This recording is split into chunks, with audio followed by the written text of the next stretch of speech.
felt like the administration. So we went to Ralph and said, Ralph, how do you guys want to spend the $62 million? Bring that back to the board, and we'll address those issues. And so they did. Probably as a family, we'd have just paid the debt off. That would have been real easy. 62 million, 55, let's just pay that debt off. But they decided we need to get wins in a lot of the different areas. For the students, needed to get a win. The faculty needed to get a win. The staff needed to. The buildings. And so they just dispersed that money around. And so the board looked at that and made just a couple of small tweaks. We felt like that was great wisdom and went with that. But we also realized it left us with $25 million in debt because $30 million went against the debt, got it from 55 to 25. And so the Board of Trustees, who have committed all to be donors to get involved, said let's do a matching campaign, which obviously is out there now, what we call Renew the Vision. We've got some maintenance. We've got some things we need to do. We need to take care of the house. And so we're saying, look, for every dollar you give, we're going to give another dollar to offset the debt. And if you go on our website, it's up there. They update it every day or every few days. 3.3 million has come in, and 2,800 people have donated. Because we set two goals. One, 25 million matching campaign. Let's get rid of the debt. And the second one is we want 20,000 people giving. Because I always felt that it's not the amount that you give, it's just that you committed to giving and that you support Oral Roberts University. And I wanted to see that number at a level that we could see that there was commitment. You know, we have, as a family, have stepped in and says, look, ORU is worth keeping, but we can't keep it ourselves. There has to be a community to come around that. So that's where that's the phase we're in now. You know, are people going to vote for ORU to be around? And they're voting each day, and we'll look forward to that. And then I started talking about grow the vision, and I talked about 8,000 to 10,000 students or whatever at one point. Then I realized, you know, that's not my responsibility. We'll have a new president. And when that president comes in, I don't want them to be an execution president. I want them to be a visionary. I want them to have the vision for the next 5 to 10 years. And plus, I didn't have the vision. I didn't know what should it be. Should I ask Ralph to do that? He's the interim president. Should I ask, you know, or you to do that? So I realized, no. The vision will rest in the president. When we hire him or her, they will have the vision that takes us the next 5 to 10 years. So that's growing the vision. And so I don't have that plan. I have the Renew the Vision plan, and that's to get it ready. So when the new president comes in, he or she will have a clean slate. A lot of issues will be addressed. We'll have talked about maintenance, and then we can grow the campus with students or however with buildings and the different things that we want to do, which obviously means we've started the presidential search process. We hired a professional, a search consultant to help us. We got a 9-member team. We'll have faculty, we have students, we have staff, we have alumni, as well as trustees on that committee. And we envision having a president in place by next summer, if not sooner, to serve the 2009-2010 school year. We look to Ralph to take us through this next school year. We got a lot of changes, a lot of things we need to do in-house before we even bring a new president in. That gives us plenty of time to do interviews. When I talk to the consultant, he thinks we'll have between 100 and 200 different candidates that he will look at some level. Obviously bring that level down to that we can interview, and we'll be going through that process over the next few months. The other thing that we've been working on is the ORU-OREA separation. As you know, ORU and OREA were both combined, almost like scrambled eggs is what I talk about it. So we're trying to unscramble the eggs. Richard has moved off campus now, at the compound as far as his home. He's moved off much of his equipment, and by the end of this month, most, if not all, of that will be clean. So Oral Roberts University, ORU, as well as the Cityplex, that's owned by ORU, the television station's owned by ORU, those will all be under ORU's employees, and it's controlled. And so we're excited for that. We feel like that will be best for both. It'll be best for OREA.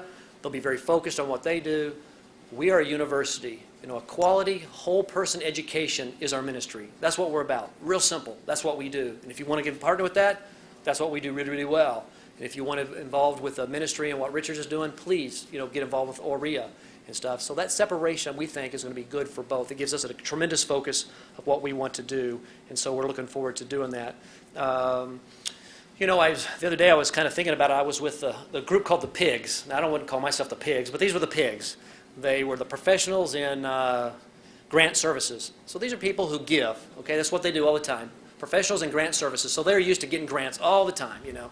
And so I was speaking to them, and I said, now, how many of you have given to this type of nonprofit? Because I give to nonprofits, I mean, millions and millions of dollars. I said, how many of you have given to, if this is what you hear about, you give to? I said, they don't do well in governance, they don't do well in leadership, and they don't do well in finances. How many of you have given to that organization?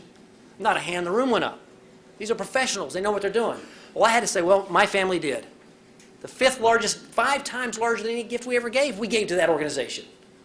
Why would we do that? You have to ask that question. Why would you give to something that's not doing that well? I mean, I didn't throw in the lawsuits and all the other stuff, you know. Why would you do that? and stuff. And it's real, real simple for me, and it's called outcomes. What is a university about? I've already told you what ORU University is about. It's about a quality, whole person education. ORU does that really, really, really well. There's an organization called CHIA. It's the Council for Higher Education Accreditation. Okay, so now we have the Higher Learning Commission. They accredit ORU, and they're the ones that came in with the report card. Finances, governance, leadership, not good. So this is an outside organization looking in at us saying not good. But then now CHIA's come in, okay, and now CHIA is over the Higher Learning Commission. You got the Higher Learning Commission, we have a music that comes in, we have nursing accreditation, all these different accreditors have somebody that accredits them. So there are over 3,000 colleges, and they give what's called the, I want to get this right, the Institutional Progress and Student Learning Outcomes. Okay? And if you're involved much in the nonprofit world right now, we have a lot of outputs. As nonprofits, we talk about outputs. How many people did I feed? How many students graduated? Those are outputs.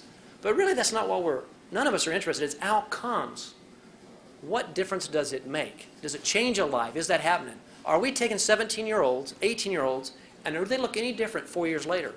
And ORU said there's 5 things we want our students to look like. We want to be spiritually alive, intellectually alert, socially adept, physically competent, physically able, and professionally competent, physically disciplined. All right? Those are 5 things. And 5 years ago, we started measuring those things. And there's not too many colleges in the country that are getting all their schools together to electronically get together and measure those, because people don't like to measure. It's easier to say, well, I did my job and trust God or whatever. But there's nothing wrong with us measuring and looking at it. And so CHIA came in and they give 5 awards a year of the 3,000 campuses that says you are producing the outcomes of what you stated. And ORU is one of the winners of those. Now, when we made the donation, to tell you the truth, we didn't know that. But I did see the students. And I know a good apple when I see a good apple. And I know something had to go into it. So I honor Oral Roberts University for what they've done to do that. And so the good news is, what's exciting is they're already putting out a great student that's great in the community. We want to be a great community partner. The other side's actually easier, at least from my brain, you know, the finances and all that kind of stuff. That can all be done. That can be taken care of.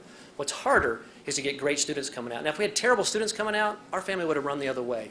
And so why do we overlook governance, the leadership, and the finance issues? Because we saw great outcomes, and that's what it's all about. So let's start at the end. What do we want in the end?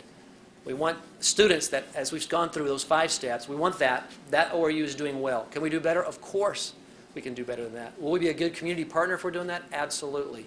And so part of that is what's happening here today, is to get out in the community and say we want to be a community partner. Because if we're not a good community partner in Tulsa, how are we going to be a good community partner for Oklahoma, for the state, or for the world, which is our vision, is to have young people to hear God's voice to go into every person's world. That may be here in Tulsa.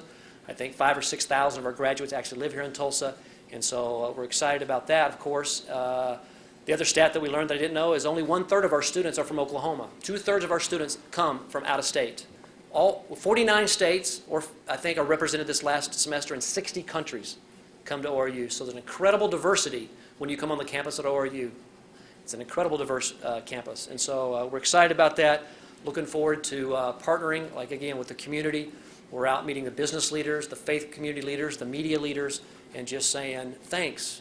Thanks for believing. You know, obviously we have our people out there who don't like what we're doing or whatever, but the overwhelming response has been a gratefulness, because people understand the value of ORU to the Tulsa community.